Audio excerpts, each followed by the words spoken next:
नमस्कार, मैं हूं माधुरी। आप देख रहे हैं वागड़ वार्ता 91। वागड़ वार्ता 91 में आपका स्वागत है। प्रदेश और संभाग की ताजा तरीन खबरों से जुड़ने के लिए आज ही हमारे चैनल को सब्सक्राइब कर ले और बेल आइकन को जरूर दबाएं। चलिए खबरों का सिलसिला शुरू करने से पहले नजर डाल लेते हैं अब तक की टॉप हेडलाइंस पर। पुलिस ने गुजरात बॉर्डर से 50 कार्टून अवैध अंग्रेजी शराब के साथ एक आरोपी को किया गिरफ्तार। गुजरात में होनी थी सप्लाई।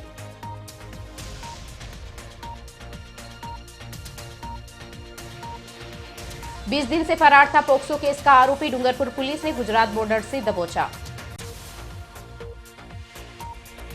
नवंबर को होगी टीएसपी युवाओं की बड़ी बैठक। भर्ती परीक्षा केंद्र और छात्रवृत्ति सुधार की मांगों को लेकर सरकार तक पहुंचाई जाएगी आवाज।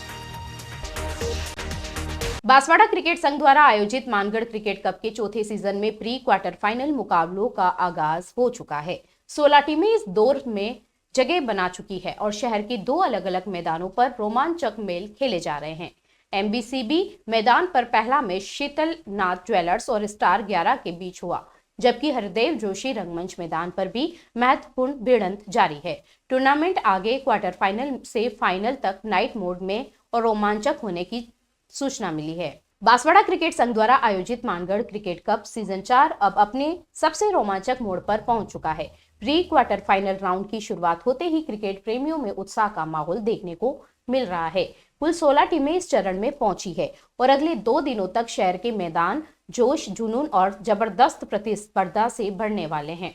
पहले दिन के मुकाबलों की शुरुआत शहर के प्रतिष्ठित एमसीबी मैदान में हुई, जहां शीतल नाथ ज्वेलर्स और स्टार 11 आमने सामने थी। दोनों टीमों ने बेहद शानदार खेल का प्रदर्शन किया। बल्लेबाजों की तेजी, गेंदबाजों की धार और फील्डिंग की चुस्ती ने दर्शकों का भरपूर मनोरंजन किया। मैच के दौरान दर्शक दीर्घा में उत्साह चरम पर था, जहां हर चौके छक्के पर तालियां गूंज उठी। इधर हरदेव जोशी रंगमंच मैदान में भी आज 2 महत्वपूर्ण मुकाबले खेले जा रहे हैं। ये मैच टूर्नामेंट के अगले दौर की तस्वीर को स्पष्ट करने में अहम भूमिका निभाएंगे। आयोजकों ने बताया कि खिलाड़ियों और दर्शकों दोनों के लिए व्यवस्थाएं मजबूत की गई है ताकि हर मैच का अनुभव यादगार बन सके। मानगढ़ समिति सदस्य इमरान के अनुसार प्री क्वार्टर फाइनल चरण 2 दिनों तक चलेगा, जिसके बाद क्वार्टर फाइनल, सेमीफाइनल और फाइनल मुकाबले कुशलबाग मैदान में दूधिया रोशनी के बीच खेले जाएंगे। नाइट मोड में होने वाले इन मैचों का अपना अलग ही रोमांच होता है और पिछली बार की तरह इस बार भी दर्शकों की भारी भीड़ की उम्मीद जताई जा रही है। टूर्नामेंट को लेकर खिलाड़ियों में जबरदस्त उत्साह है, वहीं दर्शकों में भी मुकाबलों को लेकर उत्सुकता लगातार बढ़ रही है। मानगढ़ कप सीजन 4 के आज प्री क्वार्टर फाइनल मैच चल रहे हैं, जो कि 2 मैच आज एमएसबी में और 2 मैच हरदेव जोशी ठिकरिया स्टेडियम में है। कल फिर 4 मैच जो होंगे वो प्री क्वार्टर फाइनल मैच चलेंगे। आज pre quarter final match star 11 और शीतलनाथ ज्वेलर्स के बीच चल रहा है और ये 2 दिनों में जो टीमें जीतेंगी वो इसके बाद क्वार्टर फाइनल में एंट्री करेंगी। क्वार्टर फाइनल के मैच जो है वो कुशलबाग मैदान में रात्रिकालीन दूधिया रोशनी के बीच में खेले जाएंगे। इस तरह से मानगढ़ कप में इस बार हमने जो है वो क्वार्टर फाइनल मैच, सेमीफाइनल और उसके बाद जो फाइनल है वो सभी रात्रिकालीन मैच रखे गए हैं, जो कि कुशलबाग में खेले जाएंगे।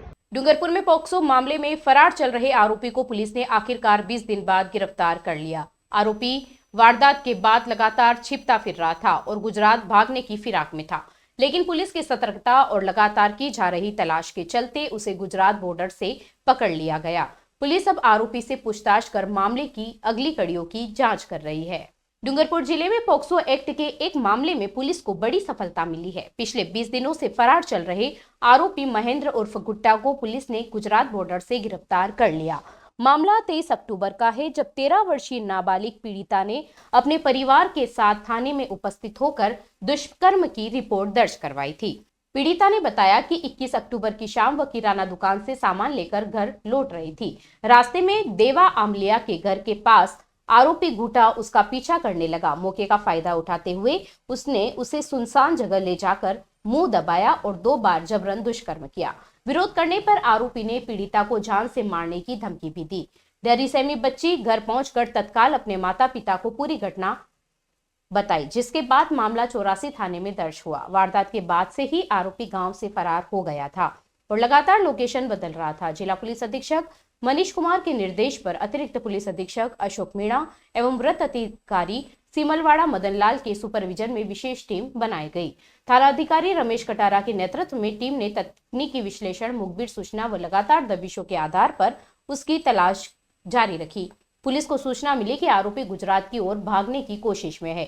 टीम ने चारवाड़ा बॉर्डर पर घेराबंदी कर उसे मौके पर ही डिटेन कर लिया। पूछताछ के बाद उसे गिरफ्तार कर लिया गया। दिनांक 23/10/25 को 84 थाना अंतर्गत गांव गौरवदा से एक रिपोर्ट प्राप्त हुई जो 13 वर्षीय नाबालिका के साथ में बलात्कार संबंधित थी, जिस पर प्रकरण संख्या 187 पॉक्सो अधिनियम में दर्ज किया गया। उक्त रिपोर्ट आरोपी महेंद्र के विरुद्ध थी, जो कि घटना के दिन से फरार था, जिसको काफ़ी प्रयास के दिन बाद में आज 20 दिनों बाद में गुजरात सीमा पर चारवाड़ा के निकट भागते हुए गिरफ्तार किया गया। बांसवाड़ा में गोविंद गुरु राजकीय महाविद्यालय में टीएसपी क्षेत्र के सैकड़ों बेरोजगार युवा एकजुट होकर बड़ी बैठक के लिए जुटे। युवाओं ने भर्तियों में पदवृद्धि, बांसवाड़ा में परीक्षा केंद्र, पात्रता संबंधी बाध्यताओं को खत्म करने और छात्रवृत्ति से जुड़ी समस्याओं के समाधान जैसी प्रमुख मांगों पर सहमति जताई। युवाओं ने निर्णय लिया कि 25 नवंबर को उपाध्याय पार्क से रैली निकालकर कलेक्ट्रेट कार्यालय ज्ञापन सौंपा जाएगा। बांसवाड़ा के गोविंद गुरु राजकीय महाविद्यालय में टीएसपी क्षेत्र के सैकड़ों बेरोजगार युवाओं की एक बड़ी और निर्णायक बैठक आयोजित की गई, जिसमें युवाओं ने एकजुट होकर सरकार तक अपनी समस्याओं और मांगों को मजबूती से पहुंचाने का निर्णय लिया। बैठक में शामिल युवाओं ने कहा कि पिछले कई वर्षों से टीएसपी क्षेत्र की भर्तियों में पदों की संख्या बेहद कम रखी जा रही है, जबकि क्षेत्र की जनसंख्या और बेरोजगार युवाओं की संख्या बेहद अधिक है। इसलिए वे मांग कर रहे हैं कि टीएसपी क्षेत्र की सभी भर्तियों में पद वृद्धि की जाए ताकि स्थानीय युवाओं को अधिक अवसर मिल सके। युवाओं ने यह भी कहा कि बांसवाड़ा जैसे जनजातीय बहुल जिले के अभ्यर्थियों को परीक्षाओं के लिए अक्सर सैकड़ों किलोमीटर दूर जाना पड़ता है, जिससे आर्थिक और मानसिक दोनों तरह का भार बढ़ता है। इसलिए टीएसपी क्षेत्र की सभी बड़ी परीक्षाओं का परीक्षा केंद्र बांसवाड़ा में ही रखने की मांग जोरदार तरीके से उठाई गई। इसके अलावा भर्ती पात्रता में मौजूद कई प्रकार की बाध्यताओं को खत्म करने तथा छात्रवृत्ति से संबंधित समस्याओं को तुरंत हल करने की आवश्यकता पर भी युवाओं ने जोर दिया। बैठक में युवा नेता आनंद नीनामा ने कहा कि टीएसपी क्षेत्र का बेरोजगार अब चुप रहने वाला नहीं है। हक और सम्मान की लड़ाई अब तेज होगी। वहीं यूनियन अध्यक्ष जितेंद्र डोडियार ने सरकार को चेतावनी देते हुए कहा कि जब तक भर्ती वर्गीकरण और पद वृद्धि की हमारी पुरानी मांगे पूरी नहीं होती, संघर्ष लगातार जारी रहेगा।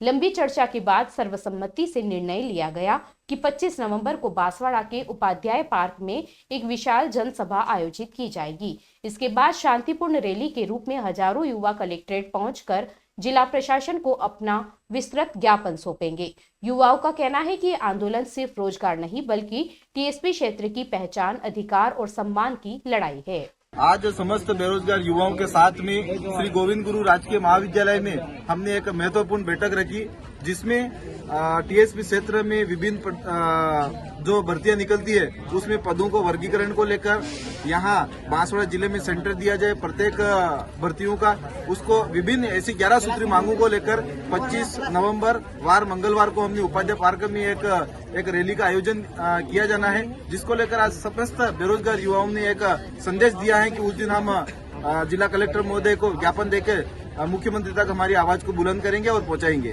डूंगरपुर में भगवान बिरसा मुंडा की जयंती इस बार खास होने वाली है। नगर परिषद ने राज्य स्तरीय कार्यक्रम की तैयारियां पूरी कर ली है। शहर के नया बस स्टैंड से लेकर राणा पुंजा सर्किल तक मुख्य सड़क का नामकरण अब भगवान बिरसा मुंडा मार्ग के नाम से होगा। सीएम भजन लाल शर्मा खुद कार्यक्रम में शामिल होकर इस मार्ग का उद्घाटन करेंगे।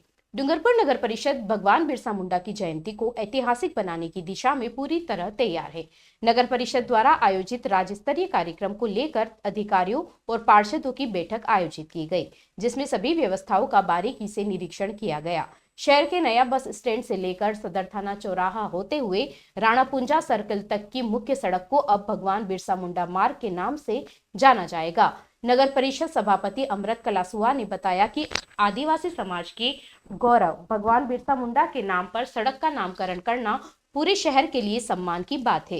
ये निर्णय समुदाय के आत्मसम्मान को बढ़ाने वाला कदम साबित होगा। उन्होंने बताया कि मुख्यमंत्री भजनलाल शर्मा एसबीपी कॉलेज में होने वाले राज्य स्तरीय कार्यक्रम में शामिल होकर मुख्य मार्ग पर बोर्ड की स्थापना करेंगे।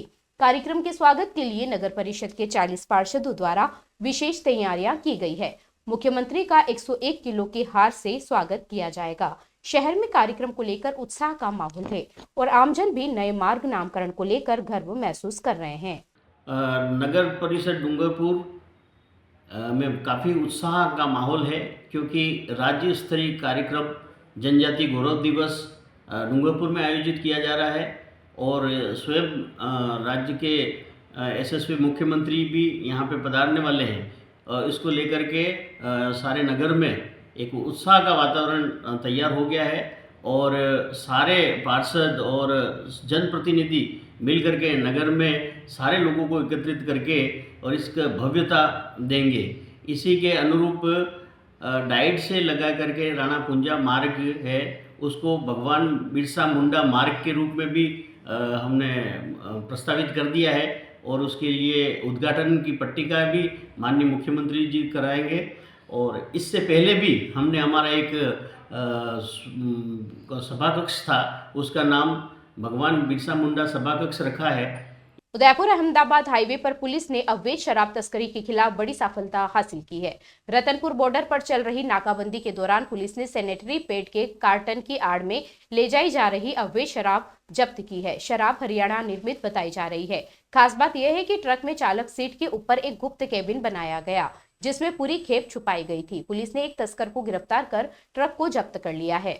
डूंगरपुर जिला पुलिस की ऑपरेशन स्वच्छता के तहत अवैध शराब के खिलाफ सख्त कार्रवाई लगातार जारी है। इसी क्रम में शुक्रवार को रतनपुर बॉर्डर पर पुलिस ने एक बड़ी तस्करी का भंडाफोड़ किया। पुलिस चौकी रतनपुर के सामने NH 48 पर नाकाबंदी चल रही थी। तभी मुखबिर से सूचना मिली कि एक बंद बॉडी कंटेनर उदयपुर से गुजरात की ओर अवैध अंग्रेजी शराब लेकर रवाना हुआ है। सूचना मिलते ही पुलिस सतर्क हो गई और थोड़ी ही देर में संदिग्ध कंटेनर नाकाबंदी स्थल पर दिखाई दिया, जिसे तुरंत रोक लिया गया। ट्रक चालक ने बताया कि कंटेनर में सैनिटरी पैड के कार्टन भरे हैं, लेकिन मुखबिर सूचना की पुष्टि के लिए पुलिस ने जांच शुरू की। पीछे का दरवाजा खुलवाकर देखा तो बिल्टी के अनुसार सैनिटरी पैड ही दिखाई दिए, लेकिन असली खुलासा तब हुआ जब पुलिस ने केबिन के अंदर बनी संदिग्ध जाली को खोलकर देखा। जाली हटाते ही अंदर से बड़ी मात्रा में अंग्रेजी शराब के कार्टन बरामद हुए।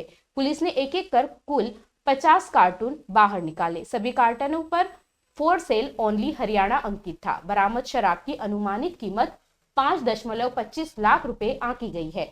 पुलिस ने मौके से ट्रक चालक राजकुमार को गिरफ्तार किया है। अभी आरोपी से पूछताछ जारी है ताकि तस्करी के पूरे गिरोह का पर्दाफाश किया जा सके। चलते चलते फिर नजर डालते हैं आज की टॉप हेडलाइंस पर। पुलिस ने गुजरात बॉर्डर से 50 कार्टून अवैध अंग्रेजी शराब के साथ एक आरोपी को किया गिरफ्तार। गुजरात में होनी थी सप्लाई।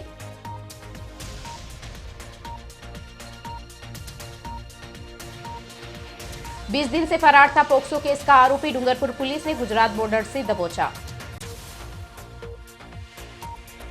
नवंबर को होगी टीएसपी युवाओं की बड़ी बैठक। भर्ती परीक्षा केंद्र और छात्रवृत्ति सुधार की मांगों को लेकर सरकार तक पहुंचाई जाएगी आवाज। अपने स्मार्टफोन पर प्रदेश भर की खबरों से अपडेट रहने के लिए आज ही हमारे चैनल को सब्सक्राइब कर ले और बेल आइकन को जरूर दबाएं।